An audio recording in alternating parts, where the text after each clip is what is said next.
Welcome to the Narrative Live After Show. Reviewing the week's news in a spirited sort of way. Now, please welcome tonight's guests and your host, Zeb Shalal. I like that we have canned applause now. It's really nice because we deserve it. We deserve some canned applause. Hello, Eric Garland and Rachel Bitterkoffer. How are you guys? Ooh, we're starting again, right? Because it's such good tunes. That was I had to replace that logo because I had other people's faces in the open before, and so today all I did is to spend my time with After Effects. Yeah, and if you've ever spent any time with After Effects, it's not so much fun. But nevertheless, it came out. It came out quite nicely. So we now have a genuine Friday after show open and some genuine after show panelists. Rachel Bitterkoffer of the Strike Pack. How are you tonight? What's the Strike Pack? I am just Friday-rific. You've been to Austin recently. I have been to Austin. I'll tell you all about that and what else I've been up to. I'm interested to hear all about it. And hello, Eric Garland. What have you been up to since we last saw you? Playing bass and tracking the statistics of the size and cost of yachts that Russian oligarchs lost this week. So I'm excited about the yacht seizures. It's hard to say sometimes, but I'm excited about them. I think there's some potential there for that money to be redistributed to some people who might need it, like people in Ukraine. A lovely Schadenfreude. Shot. Yes, it is very nice. But speaking of like the people who need to repay some debts in the world, I'm going to throw up this picture, but just give me a second to make sure that all our microphones can still be heard while we do this. These guys, they were voting to basically suspend the current trade relationship with Russia, which seems like a sensible thing to do in the middle of a war and war crimes and what have you. But the Gang of Eight, as I now call them, who seem to do anything that Putin wants them to do, actually managed to vote against changing this trade relationship, which is just kind of horrific. It's the usual suspects, the Matt Gaetzes and Marjorie Taylor Greens of the world, the Lauren Boebarts and what's the guy, Madison Cawthorn. All of whom seem to have some interesting, backstories. And it seems to me that people may have forgotten, and maybe it's worth reminding them, that the GOP is basically a Russian-funded entity. So when if you're voting for the GOP, you're voting for a lot of Russian money in the American political system. As I think it was you, Eric Garland, who may have told the world first about this, maybe in 2016. It was your Twitter post that first illuminated the fact to the world that maybe the GOP is not so fully American.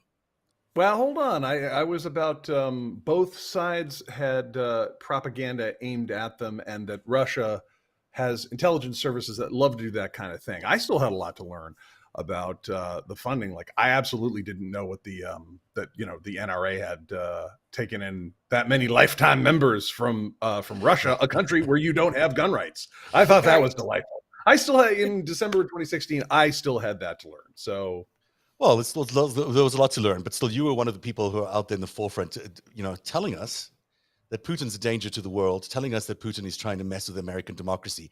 But it seems like there's some sort of collective amnesia going on in the minds of many voters in this country who still have not quite concluded that they can't be in favor of Ukraine in the war, but also in favor of the GOP, because those things are kind of like, they're antitheses. I mean, they can't, they don't fit into the same argument. You can't be pro-Putin by being pro-GOP and pro-Ukraine in the Ukrainian war. Can you? Look, I've got some suspicions about the polling, since the Senate, declared Putin a war criminal in the middle of this week, like this total about face. But I don't do polling. Rachel does.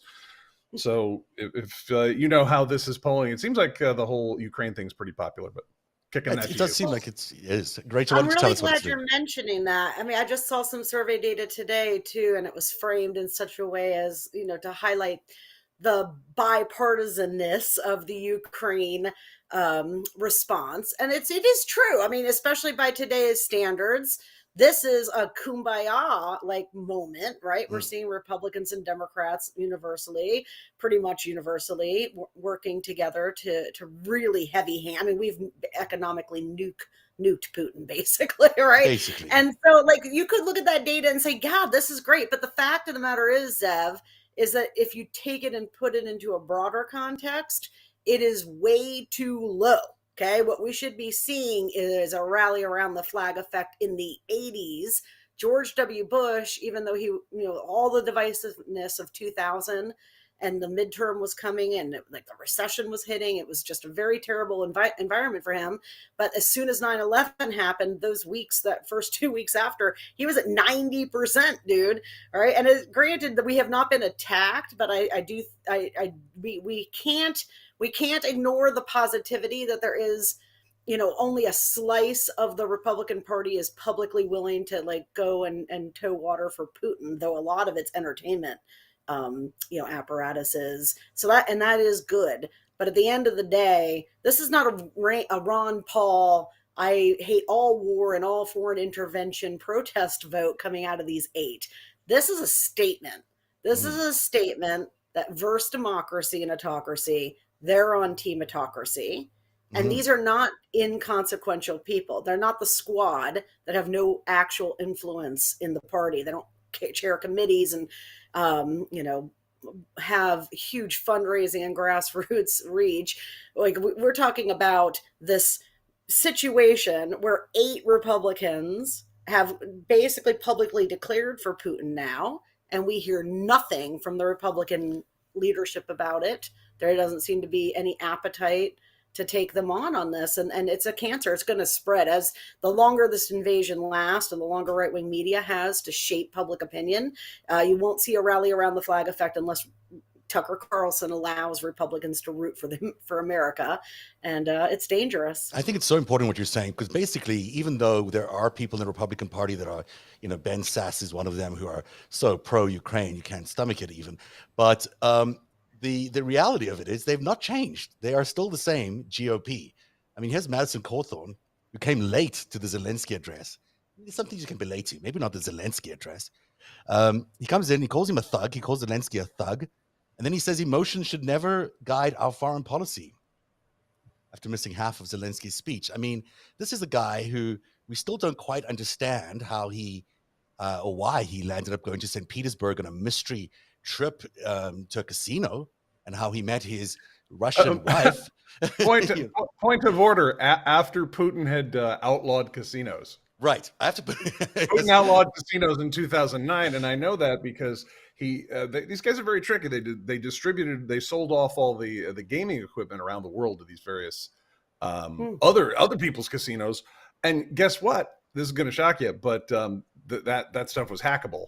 I know, because some of it ended up in St. Louis at the casinos here. We have 4 Russian mob dudes who rolled in from Sunny Beach Isles, and it was a very slick operation. Most, you know how there's lights above slot machines and whatnot, beep, boop, boop, boop, keep your attention and whatnot. And then there's the reels that spin. Well, normally those are on 2 different computer processors that generate 2 different random numbers. The Russian ones that they sold off in 2009 only had 1 processor. So if you could see the light pattern, you're also getting an image of the randomness behind the reels. And so then they dispatched teams out to go observe. They would have one guy in a hotel room, and they'd have somebody film it, one having a drink, and so they go out 3-4-man teams, and they would scan it, and they would figure out which machines were about to hit, and they'd rip them off then.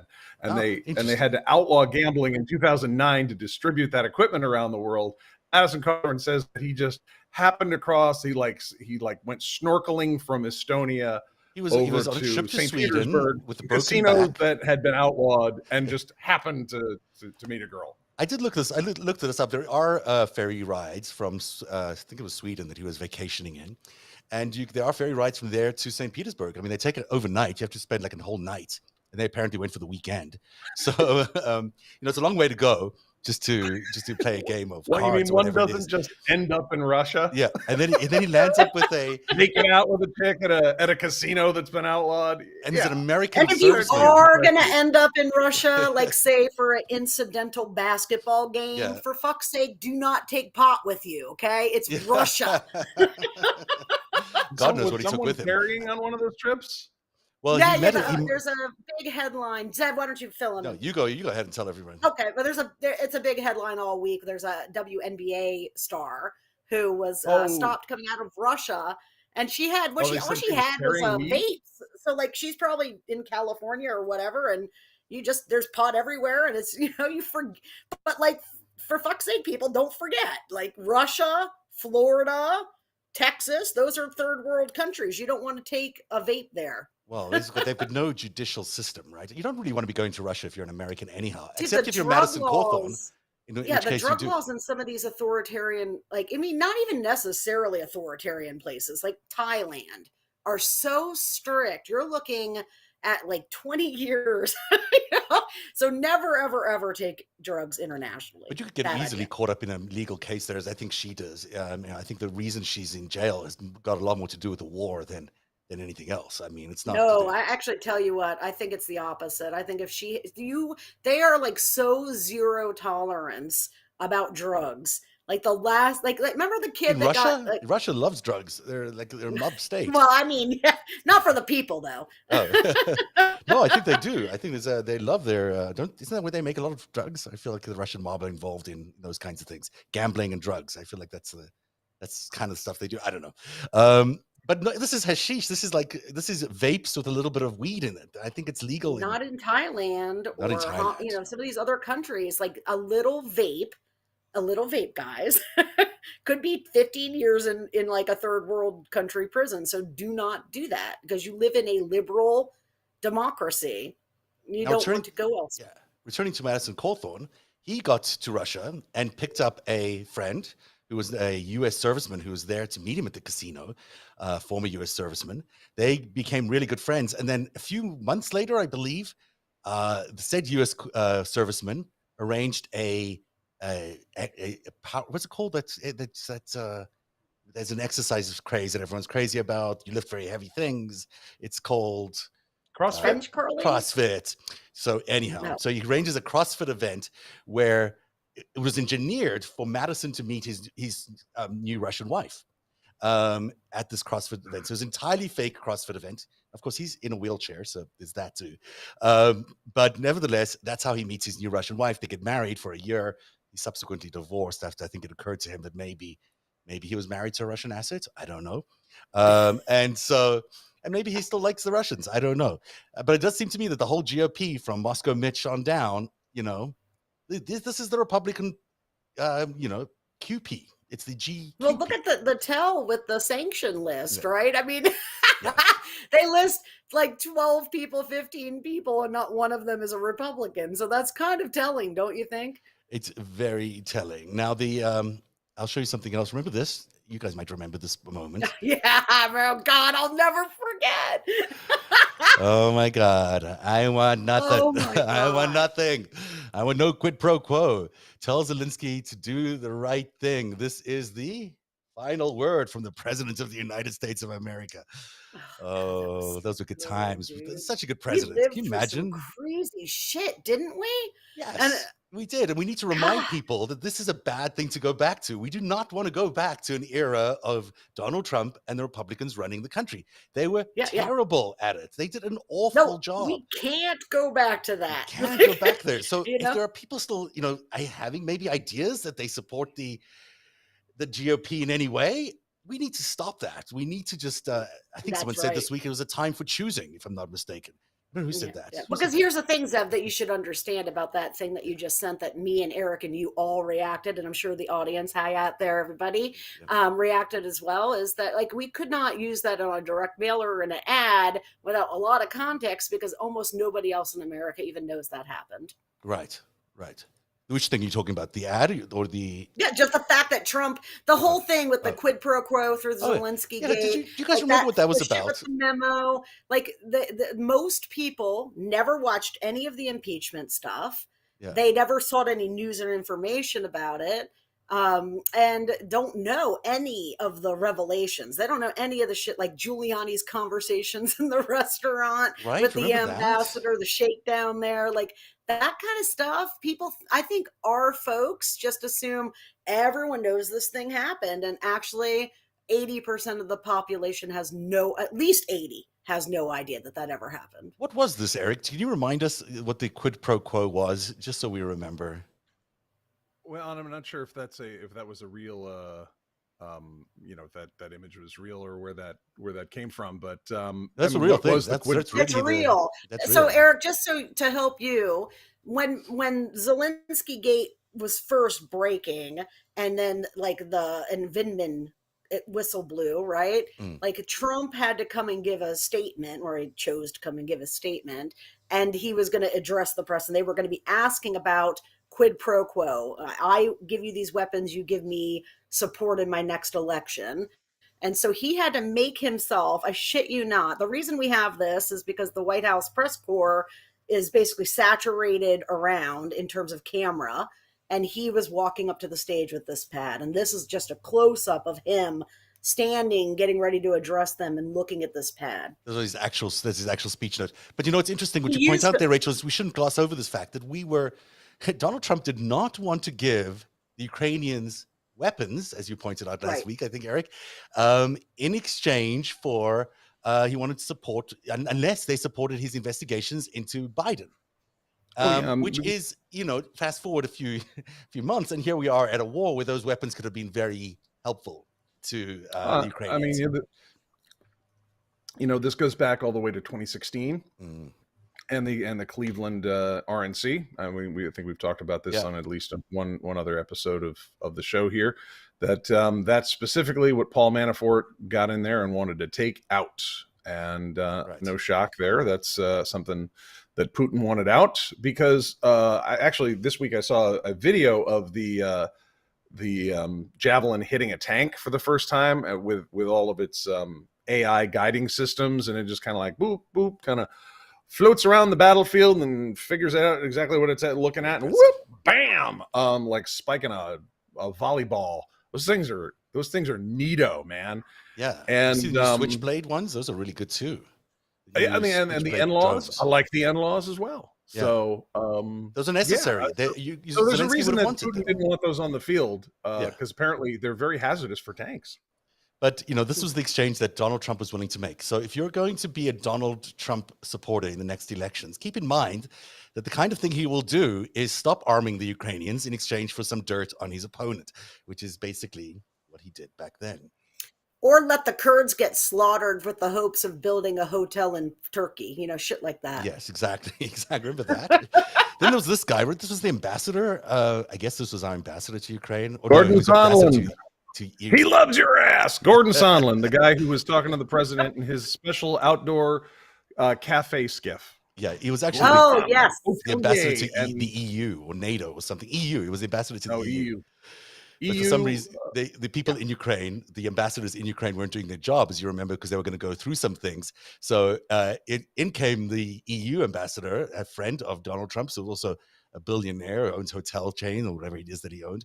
And he was the one who's Zelensky loves your ass, as you might recall. That was the comment there. And they had that really inappropriate conversation in that patio, as you point out. So there's a lot going on in this in the history of Ukraine and Donald Trump. And before I leave it, I should just mention a couple more. There's this fellow, Pavel Fuchs. I'm gonna just put up him in full screen here because you want to see these guys are very close. They're business partners. He wanted to build Trump's Moscow Tower, the famed Moscow Tower that he was going to build. That was Pavel Fuchs who was arranging it. He's a Ukrainian mobster, but he seems to be very good friends with Vladimir Putin, and lives in Kharkiv as far as we can tell. He and this other dude, Ihor Kolomoisky, bad guys, bad dudes all around. Not everything that comes out of Ukraine is very good, but also we should mention that Kolomoisky is very tied to none other than Rudy Giuliani. And you remember Rudy Giuliani had a bit of a fetish for all things Ukraine because that was his thing. It was to hang out with the Ukrainian mob and get money from them. So, there's a lot of GOP up in the Ukraine business going on. Well, let's not forget that a sizable proportion of the Ukraine, or of the Russian mob, are Ukrainians, Right. and a fair amount of them have Israeli passports too. So this gets pretty complicated pretty quick. Yes. Um, That's why it's so good that and they passed the Israelis are backing the elections. I mean, the sanctions. Sorry. yeah, I mean, and I think they had to pause and think about it there because their banks don't have some of the same know your customer laws that ours do. They Depending, don't, do they? They don't. complicated stuff, all this. Yeah. And I love to see the support for Ukraine, but the one thing I want to caution people as they look at this news story is the assumption, oh well, this is just this democracy that was just it's just being held back by a few people. Well, Not it's quite. more under the sway of mob bosses, and they're the people, like most people who live under mob bosses. Ask several people in several states in this country.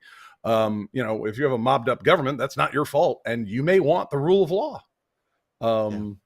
Now, it's interesting. We should several point out that locales in the United States, there are people that feel that way right now.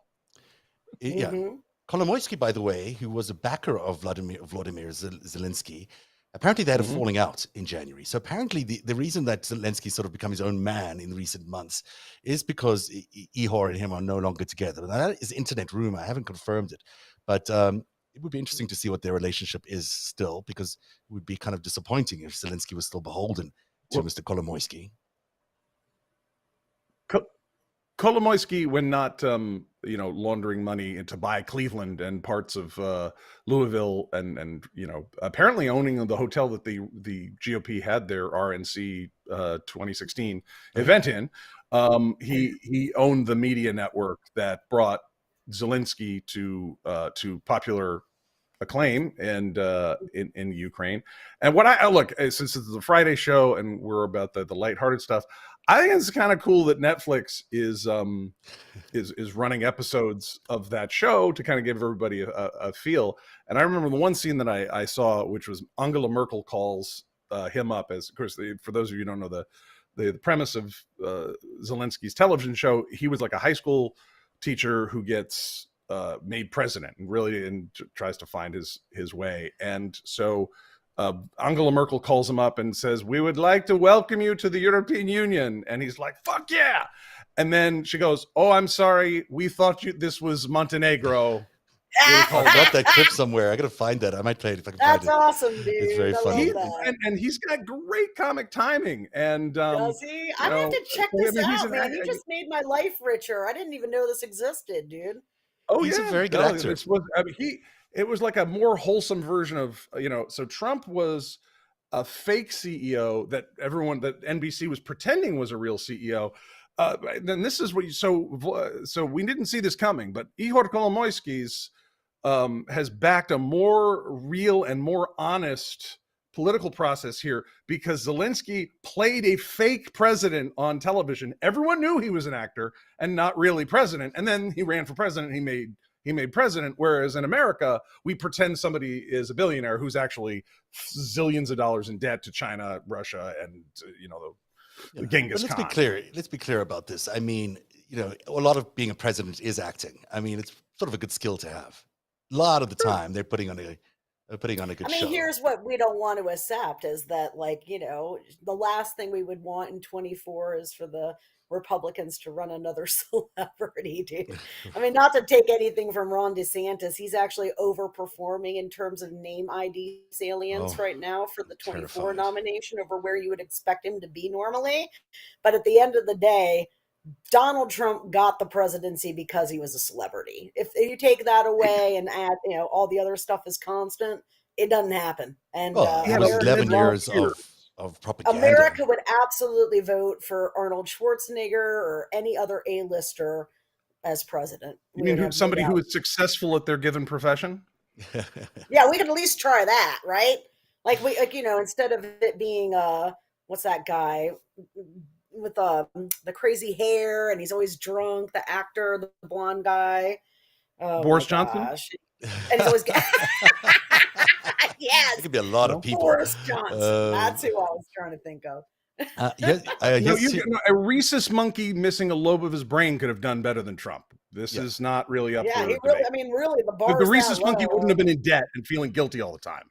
It's Yeah, true. I and mean, I almost feel bad when people mention Boris Johnson in the same breath as Trump, because it is true. Like, Boris Johnson totally fucked the UK with Brexit and blah blah, and he is boorish, and he is the kind of guy who would have a party during COVID lockdowns and all the other shit that Boris Johnson is definitely guilty of. But at the end of the day, like, he is 1,000% smarter than Donald Trump, 1,000% at least. I mean, And you don't have to yeah. worry about the Russian. You don't have to worry about the Russian connections. Like, this is not hidden. Sberbank has its office across from the London Stock Exchange. They take the sons of KGB Yep. officers and elevate them to the peerage. They take their cash openly. It's all out there. Yep. If you have a question, you know how to vote. I'm going to show you a couple more pictures because they're just so damn good. Rudy Giuliani here with, is this Parnas and Furman, right? So Fruman. These were his friends from Ukraine. Oh yeah, Lev Remember the knows. fraud guarantee or whatever it was? I think it was fraud guarantee was the name of the company. They were basically buying influence Which one's through. Lev though, Zev? Do you remember? Sorry, say that again. Which one of those guys was named Lev? Remember when his attorney's like, Lev Lev Parnas. knows? I think it's this Lev guy on Parnas. the. Let me get the picture back up here. I'll show it to you. I think Lev is Yeah. in the front of this picture here, He's smoking on a the left cigar, there. because that's what Yeah. one Oh, does. okay. It's Levin. That's Yeah, Levin he's the Igor. actor. Now, Yeah. this is a big week because they revealed the name Muryavev. Muryavev is the Russian oligarch who they were running their straw donor scheme for. That guy got indicted. He got added to their thing. So all the four of them are all, I believe they're all convicted, if not pleaded out. And now they revealed, oh yeah, that was this oligarch's money that went to California, Nevada, New York. I was honestly surprised not to see Missouri, since they did marijuana. There's so much marijuana stuff here. Maybe it's a different group of folks. Maybe it's nobody at all.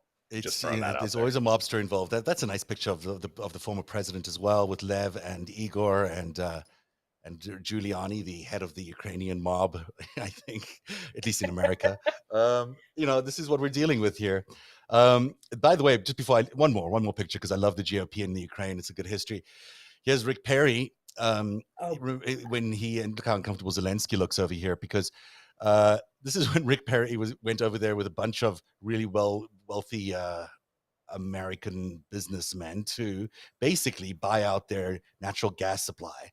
There's another picture of it here where this guy with a crazy hair at the back here, the gray long hair and the beard.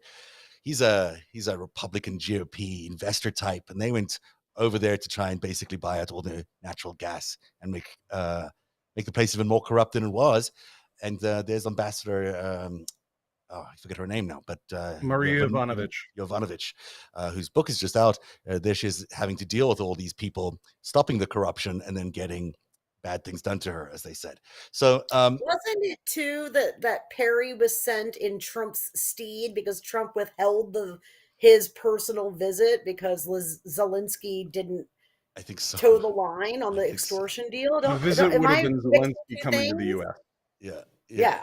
Oh, that was been Zelensky coming to the. No, but I think he wouldn't go as well. I think Pence. They pulled Pence. Pence was meant to go there. Pence. And, okay, all right. And then they decided. There's the star power. Yeah, I mean that'll ruin your whole week. Yeah, well, rumor has it Pence is out there.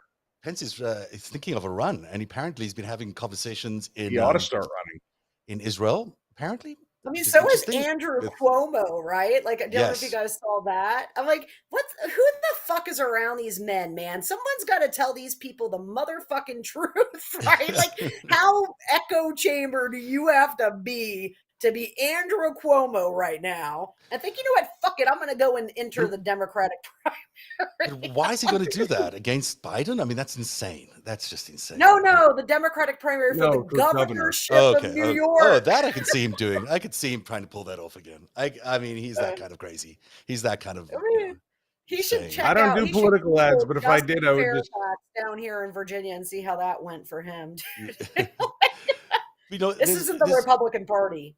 Sinema is meant to consider a run for presidency as well. Apparently, that's what she's up doing all the time. So who knows? Who knows if we'll have a completely uncontested Democratic primary this year?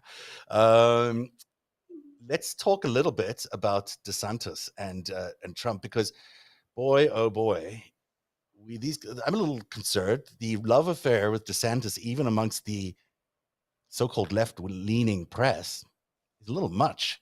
I mean, it's they're glamorizing him as some sort of intellectual, I guess, is what they're describing him as the intelligentsia of the conservative movement. I mean, this is nothing. This is not what he is. He's a corrupt, indecent man who's pushing Nazi type rules in Florida. Tell us about what's going on with him and why he's such a rising superpower, Rachel.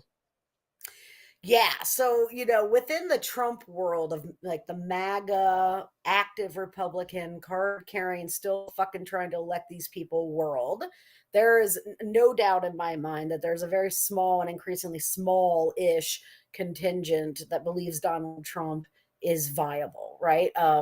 And they're definitely grooming, but DeSantis is both grooming himself, and I mean quite that literally. He's adopted Trump's like frumpy look, and he's trained his hands to do all of Trump's little things, and he's even affecting his voice. I mean, it's really crazy, but it's very shrewd.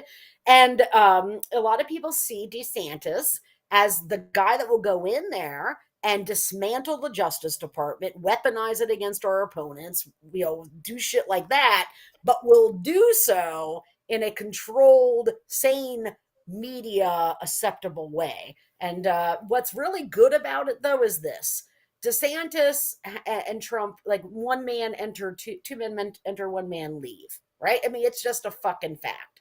And Trump's not a person that, like, he's never been threatened for dominance for the Republican Party, and now he is, and he knows he is. I was just tweeting yesterday something, in the far right, alt-right world, they're already talking about how much better DeSantis is than Trump on all these most fascist important elements to them, right? Like the ability to suspend law and declare martial law and round people up and shit like that, right? That's the shit that they want.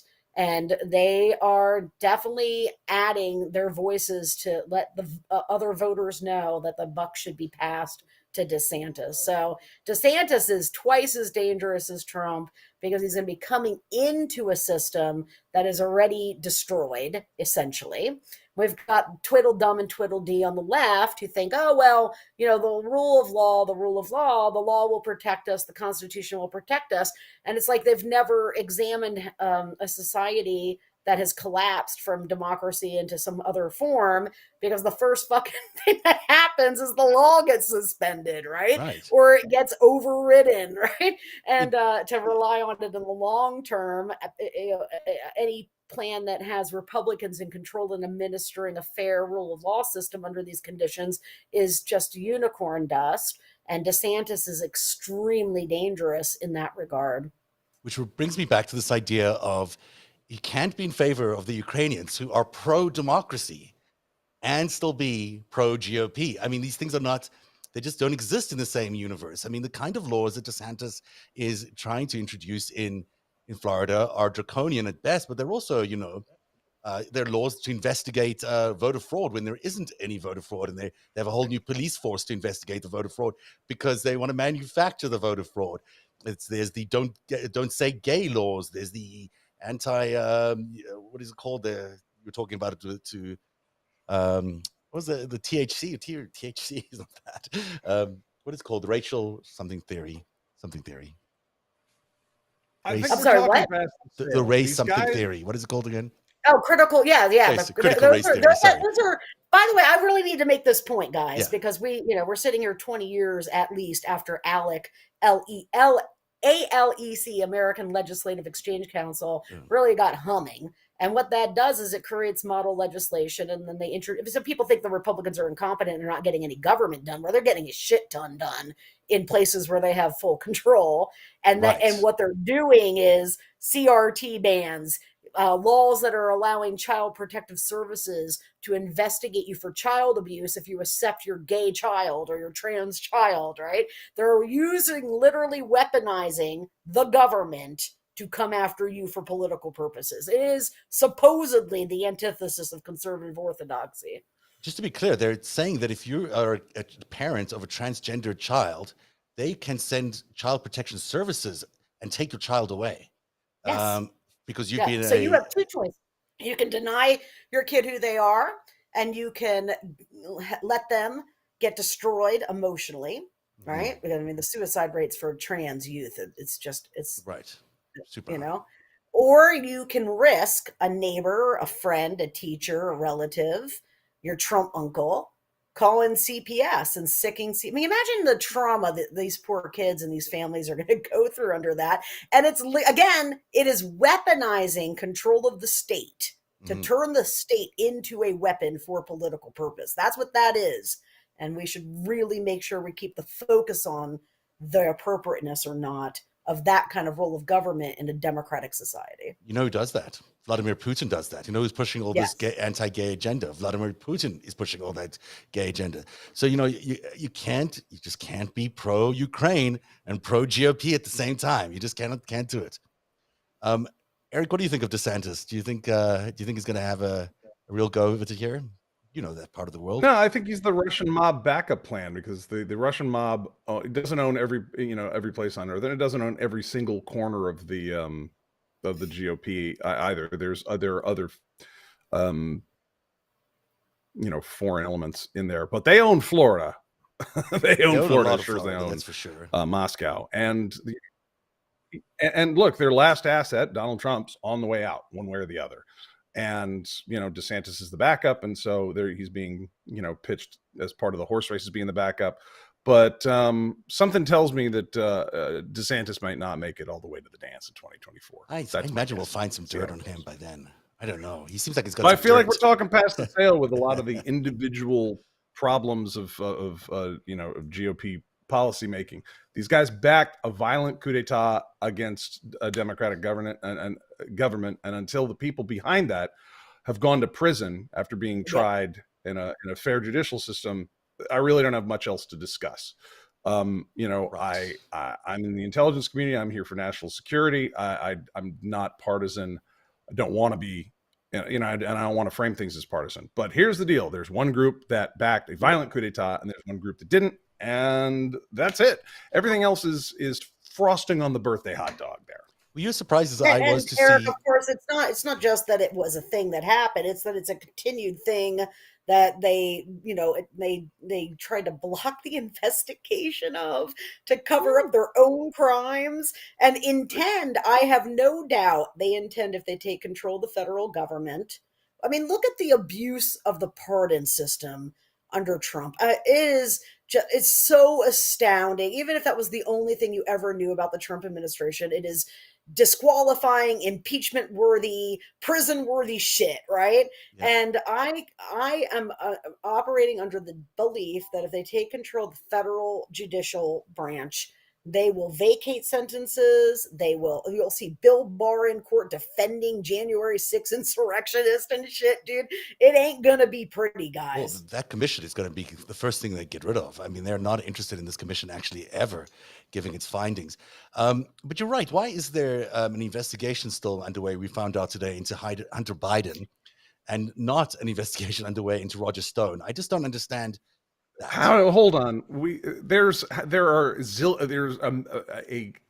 cubic quintillion of investigations in Roger Stone for 40 minutes. It's just they put up. Look, Hunter Biden has been doing business with folks all over the world. Not all of them are especially clean characters. There may be reasons behind that. Oh, it's fine, but that don't mean that Roger Stone ain't under investigation. Did you guys not see the Danish film crew that they had following around, where it was on January 6th, and I thought, why would you do that? Why would you want court admissible evidence? Unless you're going to win, and then you want to build the myth making around that, which is a hell of a gamble, because now we have video of these assholes. There's a great clip of him leaving town in a hurry.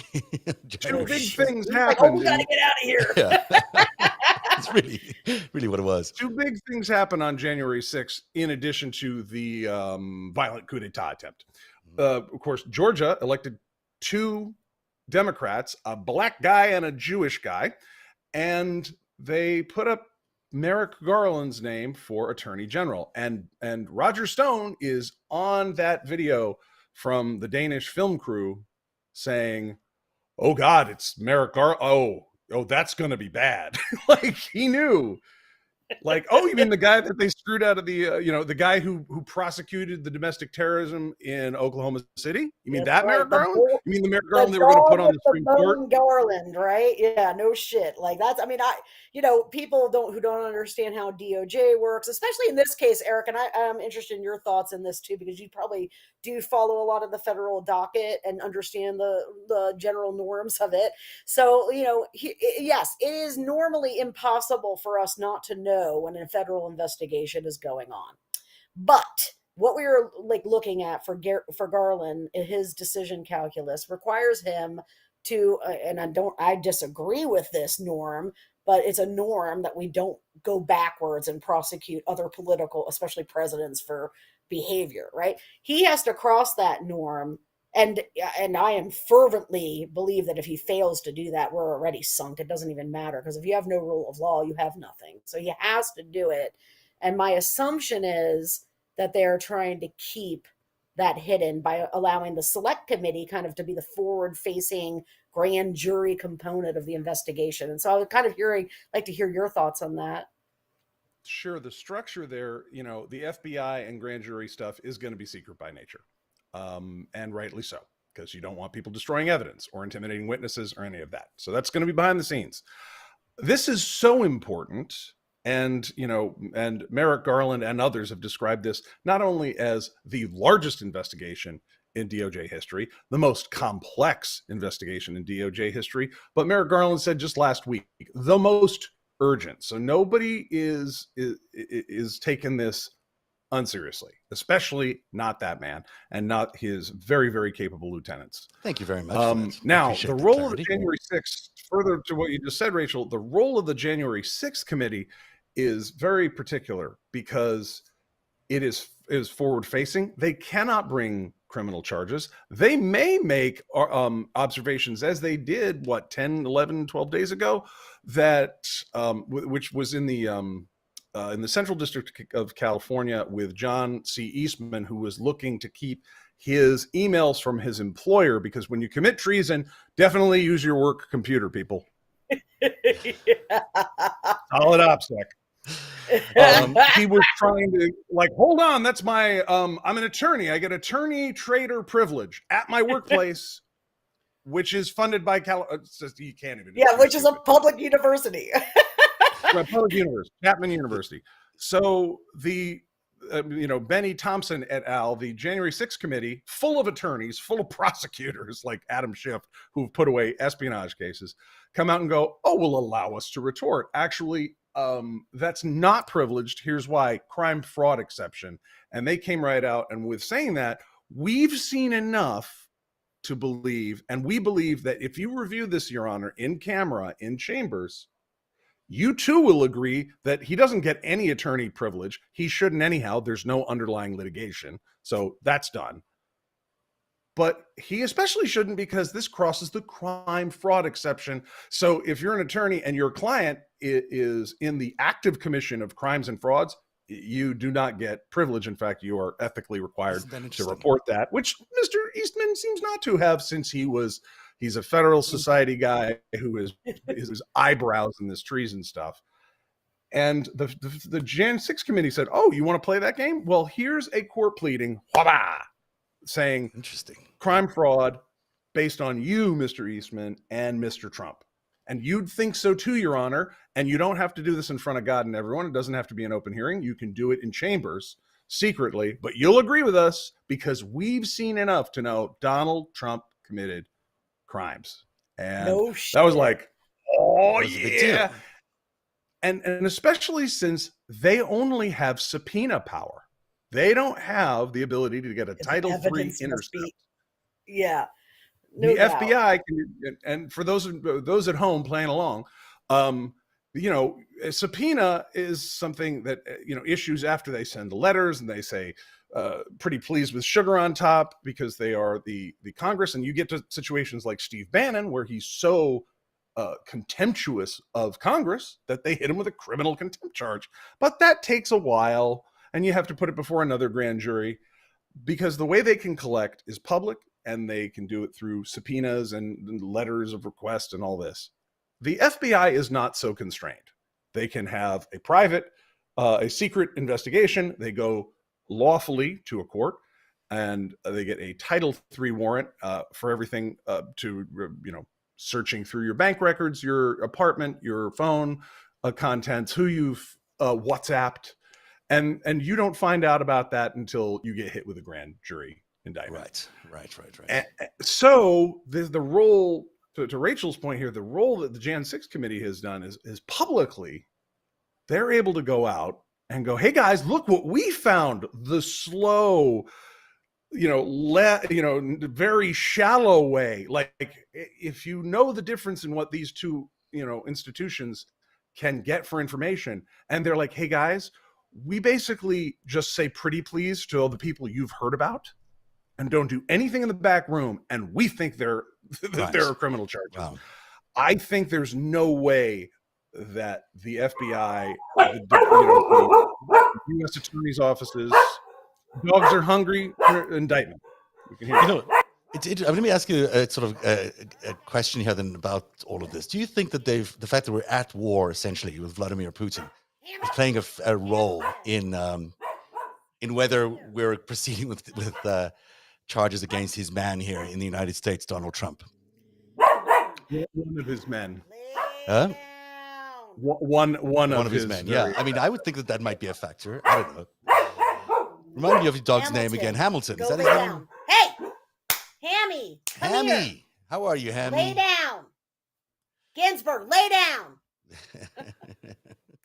Love your dog. Give Love out your a big dog. growl. So do you think there's anything in that that Putin might be a factor in the charging of Donald Trump and company, because they're, we're at war with a guy, maybe we don't want to give him extra reason to be upset. We've been at war with them for 20 years. Yeah, we have been. I mean, they've said we're the main adversary. They've kept it up. And we've certainly. Sorry, I was going to mention something else that we have in our back pocket. That remember this guy? He was kind of a big deal during the Trump years. Cawthorn was his name. Remember him? Rumor has it that we have him in custody. This is him and Vladimir Putin on a different day, where they made a cake for Donald Trump. So subtle. Oh, Make America great again. Apparently, the dude's in custody. In American custody, he's very good friends. What did he do? Just Vladimir being a Putin. douche on Twitter? What were the crimes? He was involved in some sort of fraudulent scheme to defraud companies because they were running up. I don't know. They're running up some fake. It was he did a Russian Putin-y guy thing, and then he decided to come to America. He came to America and got arrested. You're bottom barreling at that, Yeah. So I got to tell you, this guy is really close to Vladimir Putin. The fact that we have him in jail must be a really painful thing for Vladimir Putin. And also, this guy's very knowledgeable because he knows exactly the back work, the entire working of the entire disinformation effort into us in 2016 he was involved in. So interesting, just worth. I know. I came across that picture with that cake, and I thought I might as well show it to everybody because why not? Okay, and to note the date, 2015. Just kidding. Say that again. I missed what you said. Now I'm pro-torture. I'm totally kidding. It is 2015. It is. Sorry, you're right. Absolutely right. 30th August 2015. Can you believe that? I saved this photo way back when, and then I was like, oh, I couldn't find it for a long time, and suddenly I got my computer back today, and it showed up. I was like, where did this come from? So there you go. You know what? I mean, Go ahead. They telegraph their moves there. They were not at all subtle. And Collusion's account was always not very subtle. It's always been Hammy, how are you? It's Hammy. Oh, we like Hammy. Maybe I can do it this way. I can show Hammy on the big screen. Hello. Hey, Hammy. What's up? Hi, Hammy. He says, hey, guys. He definitely wants some attention. Can I have my mommy back?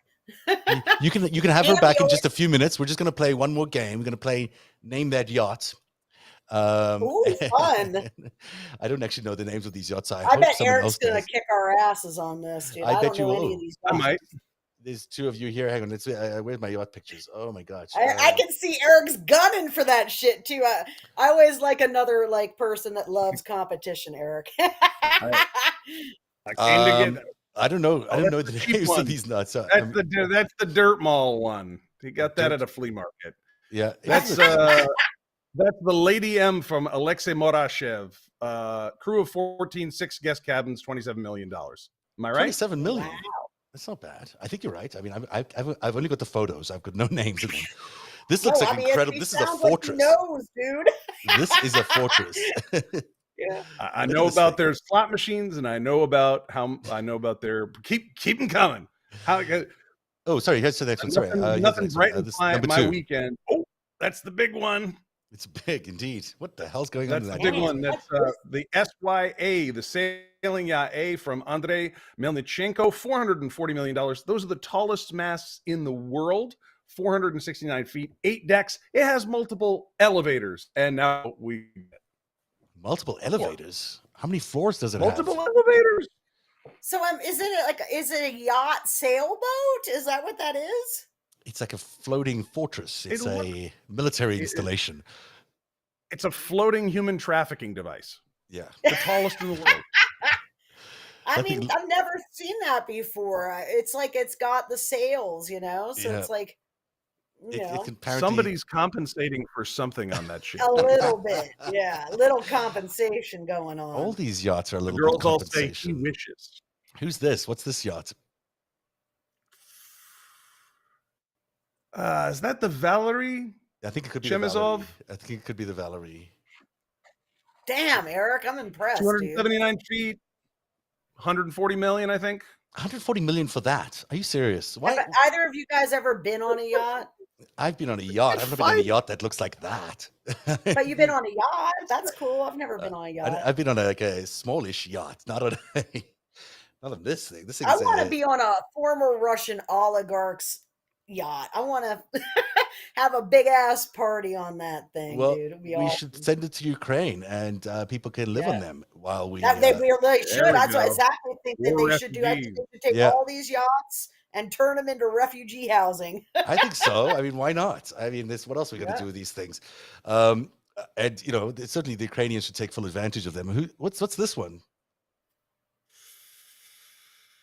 How many cabins we got there? Is that Igor Sechin's? Is that the Amore Vero? I'm sorry. This is actually the Valerie. I got it wrong. The previous one was the Amore Vero.